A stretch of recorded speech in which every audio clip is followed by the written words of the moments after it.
Hi, I'm John Sudol here, and I'm assuming that if you're watching this video that you're ready to start the outer alignment process, which is very, very cool. We're going to begin to connect each of the emotional muscle groups for each emotion, and to do that, we're going to use a tool that I call the Resonator tool. Now, the resonator tools, simply put, it directs distinct sounds to specific areas in our face. And when we do that, those areas vibrate or resonate.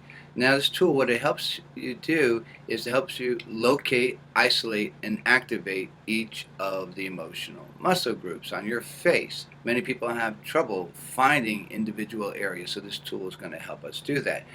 Now, I also said in my book that there are six areas on your face that are responsible for the majority of the emotional, cognitive, and emblematic expressions. And those six areas are in the mouth, in the lower nasal, in the upper nasal, in the bridge of the nose, the brow, and the forehead. Now, our goal is to only activate that area so we don't have other areas in our face moving at the same time. This is what's going to help you make it subtle. It's going to make it small, allow the emotion to begin to build, or even when you're trying to manage an emotion, you're going to be bringing it down and allowing that emotion to leak in certain areas of your face. So you have to have control over that. So the sounds, what I'm going to do is I'm going to go through, just show you where each of these areas are, and then we're going to take apart each emotion, and I'm going to connect the sound along with the movement, and we'll also connect the thought, all three of this together. So for the mouth area, if you have your mirror handy, you can do this along with me.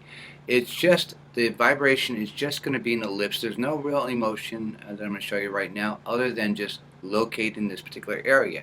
Hum, hum, hum, hum. So nothing else is moving. The eyebrows aren't shaking. The nostrils aren't flaring. So make sure it's just hum, hum. The next area in the lower nasal, we're just going to make a little sound of a eh, eh, eh, eh. Now make sure it's symmetrical. Eh, eh. Cool.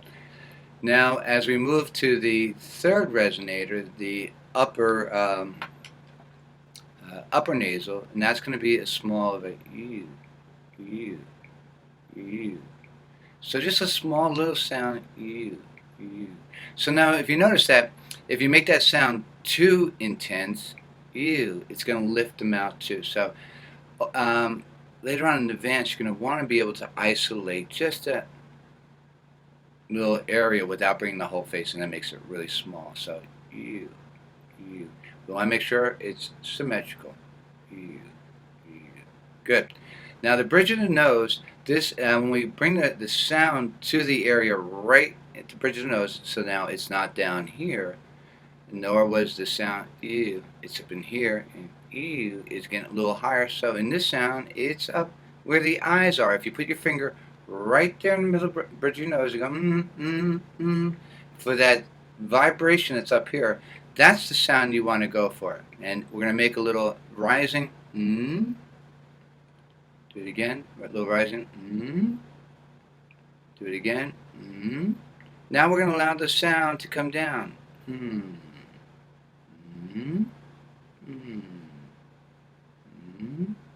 Good. So that's the 1, 2, 3, 4. And now with the brow, we just want to give it a little bit of, it's a little bit higher than the resonator in the bridge of the nose, and it's just a little, hmm, hmm, hmm. Now just kind of let that tweak us a little bit, so it's a little flick. Good. Now we're going to bring it up to the forehead, so the sound down here, I'm talking from my mouth, ew, I'm talking from that disgust, the lower nasal, ew, higher nasal, what? The excitement that happens right there? And now the flicking, and we're going to bring that up. Do it again.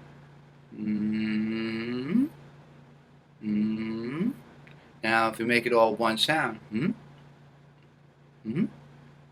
Good. So when we go to the mouth resonator, it's going to be responsible for anger. It's going to be responsible for content. It's going to be responsible for surprise. We're going to use it in sadness. We're going to be using it for fear.